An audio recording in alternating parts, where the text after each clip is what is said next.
Welcome to week 3. Honor and shame is our subject for this particular episode, session 5. Today's agenda, we'll have a bit of an introduction. We're going to talk about honor. We're going to talk about vulnerability and shame, all of which are emotional things which drive much of our ethics. Our first section here is we're going to discuss the power of honor, which is a major driver of ethics around the world. First of all, let's define what honor is. Honor is our desire to do the right thing, to help us remember that we are good people. Good people do honorable things. Now, we all know some of the things that honor gets us to do. Honor makes us do brave things. It keeps us from becoming cowards. Honor helps us to do the right thing when treating other people who are weaker than us. The good point about honor is that when it's aligned with our culture, it really helps keep our society together. People know what is right and what is wrong according to the culture, and therefore will tend to do what they perceive as being right. And therefore, it helps keep people on track to be good people. Now, regardless of any absolute ideas about the ethics of our actions, we feel honorable when we think we've made good ethical decisions, and usually those are based upon what the ethics are of the society and what's been instilled in us as we have grown mature. For example, in the Old West, it was considered honorable to defend your property and defend your wife and children if you were a man. It was not honorable to run. I need to define a couple other words, and that's guilt and shame. They're similar, but they are different. We feel guilt when we think we did the wrong thing, but we feel shame when we go farther. We think that because of our actions, we are bad people. You see, someone who feels guilt can say, well, I just know I did the wrong thing, and I'll learn from that and go on. But the person who feels shame says, I did that because I'm a bad person, and I can't recover from that. Healthy people, interestingly, who know they are loved, will often feel guilt because they make mistakes. Our videos coming up, Brene Brown will talk about these people as being wholehearted people. But unhealthy people who don't feel loved often feel shame. Now, there's a group of people who rarely feel guilt. That's the arrogant narcissist. I don't feel guilty because everything I've done is right. Other people don't like it, but that's their problem. And then there are the sociopaths who never, ever feel shame. All people other than sociopaths sometimes feel shame. Now, a sociopath is someone who really has no emotion, no ability to connect to other people. If we look around the world, honor seeking, trying to become honorable, and trying to avoid shame drive a tremendous amount of emotional, ethical decisions. For most people, doing the honorable thing, that's how we avoid shame. Now, let me emphasize, shame has tremendous power. Shame tells us that we are bad people. Our shame goes very deep inside us. It goes beyond saying we've made a mistake. It says that we are bad. And therefore, we should be disconnected from everybody. Nobody should love us. We should not have friends. We shouldn't be successful. We shouldn't be happy. And we shouldn't go to heaven because our shame is so deep.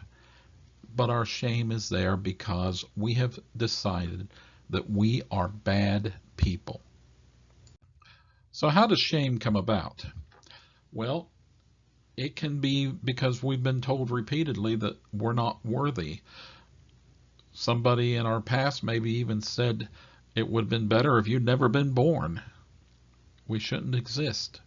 We're told repeatedly that we are less than. We're lazy. We're good for nothing, etc., etc. But also, it's not always somebody else. It's when we do not live up to our own self-expectations. But critically here, we end up with a lot of shame when we don't feel loved or worthy of love by anyone, including God. We tell ourselves this. We say, we just don't deserve to be loved. That's shame. That's when shame is inside us. And because we don't deserve to be loved, we will often do unethical actions in an attempt to maybe break out of that. It drives us to do the bad. This is very strong with people who have addictions of a wide range of things. We can't break out of the addiction, and because we can't break out of the addiction, well, that's proof that we're a bad person, we say to ourselves. If we could break out of the addiction, then we wouldn't be a bad person, but we can't break out of the addiction. Now, it's beside the point that most addictions are caused by biochemical issues and such. And that makes it very difficult to break those addictions. But down deep, we say, some people can break out of the addiction. I can't. Therefore, I must be bad. And I have tremendous shame on this. Now, fear is something that forces us to consider the short-term effects when we make long-term ethical decisions. Let me give you an idea. The person who is fearful will perhaps steal. Now, we know that that's not a good long-term plan for our life. But because we're afraid we're going to get cold tonight, we will steal a coat. We are afraid that we're going to get fired from our job, so we'll do something unethical in an attempt, we'll lie or cheat to keep us in our job. Fear makes us consider short-term effects when making long-term ethical decisions. Fear is a key driver of bad decisions, and the honor-shame issue is a driver of fear. It's a major driver of fear. And therefore, the consequences of shame or honor, which are essentially emotional decisions, these consequences are much stronger than many rational decisions. Falling into the shame and honor trap can cause us to do many, many bad things and then continue to feel shame because we know we've made bad decisions there. Around the world, many of the family murder, suicide situations are caused because someone has is afraid of losing their honor and gaining shame. For example, a man who is losing his wife will feel shame. He feels he's lost his honor. If he loses his job, the same thing happens. If he's losing his home because he can't pay the bills, all of these feel like he's losing honor and gaining shame. This makes him do things that are not rational. Now, in some societies, and this is particularly important if you're going into law enforcement or you're going into the medical field, in some societies around the world, and remember, many members of those societies are now moving to our area, shame is handled by an honor killing. For example, in India, a Hindu daughter who marries or becomes involved with a Muslim man puts both of their lives at risk, because in many areas of India there are still honor killings over this. It's very similar to the way things used to be in some parts of America when a white woman decided to get involved with a black man. Thankfully, we seem to have moved past that. There's still a lot of this shame issue involved with unwed pregnancies. Many fathers feel that they have lost honor and developed shame. Once again, hopefully we're moving past that, but it still exists with some people and in some societies. So be aware that this honor-shame issue leads to a lot of violence, even today and even in America. Brené Brown is a sociologist. She's a researcher in Houston, and she focuses particularly on honor and shame and vulnerability. She has given several TED Talks, and I've provided links to 2 of those with today's PowerPoint. You will also find them linked online on Blackboard. I want you to watch both of these, and then I've got some questions in this video for you to answer and think about. If we were doing in person, we'd discuss them. At this point, you need to stop this video and watch our first video, which is called The Power of Vulnerability. It's by Brené Brown. It's found on YouTube, and there will be a link on Blackboard. So after watching that first video on the power of vulnerability, I want you to carefully think, have you allowed yourself to be vulnerable, or do you hold yourself back and try not to be vulnerable? If you've allowed yourself to be vulnerable, when? What sort of situations have you gone into and just allowed yourself to be completely vulnerable? And how can you become more vulnerable? After all, as she says, vulnerability leads to all sorts of positive outcomes.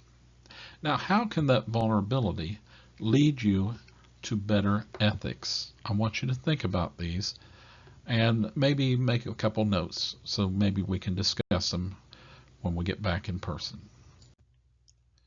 Our second video is called Listening to Shame. It's also by Dr. Brené Brown, and it's on YouTube. And once again, I will have a link to this one also.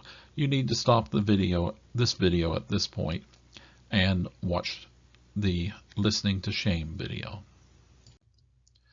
In this second video, Dr. Brown spoke of wholehearted people. These are people who have a strong sense of worth and value, largely because they know they're loved by someone. They know that someone really truly loves them. Sometimes that is only a knowledge that they are loved by God. And this gives tremendous power to these people because they know that they are worthy of love because of what someone says and the way someone treats them.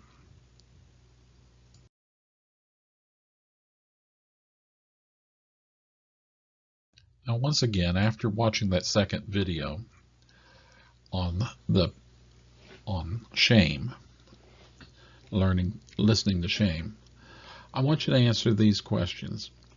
Have you felt shame in your life? And how did it affect you? What was it that led to the shame? Now, how can shame, you think, cause difficulties for you and others in your chosen profession? Remember, shame is that thing that we know about ourselves that we really don't want anybody to find out, because we're afraid that if somebody finds out what we did, what we said, how we acted, then they won't want to be friends with us anymore. They won't want to talk to us. In essence, we'll be canceled. Now I'd like to do this in person, but I want you to think carefully. How can you overcome shame in your life and the lives of others who might make poor ethical choices because of shame? Most of you will end up in a position where you will be talking to people and you will recognize that they have a tremendous shame burden that they are carrying. How can you overcome that? This is a good time also. You may want to watch the videos again, perhaps with a friend, relative, or partner, someone you trust, and be able to discuss it with them. So the final bits here is make sure you've watched both Brene Brown videos. The quiz will cover information on those videos, and in particular, it's good to watch them twice. We will be taking quiz number 1 on the introduction and on chapter 1. So if you haven't read those, you need to read them now. They're from the textbook. That'll be on Thursday. Make sure that you have completed the previously assigned case number 1, Whose Culture Triumphs. I believe it's due by midnight tonight. That's Tuesday. And then for next week, read chapter 2 on subjectivism. Actually, that won't be for next week. That will be for Thursday. Read chapter 2. Now, if you go to the next part of the video, here, the very last section, I'll have the links once again for the videos. And once again, here are the 2 videos. They should also be on Blackboard, standing alone, ready for you to link to.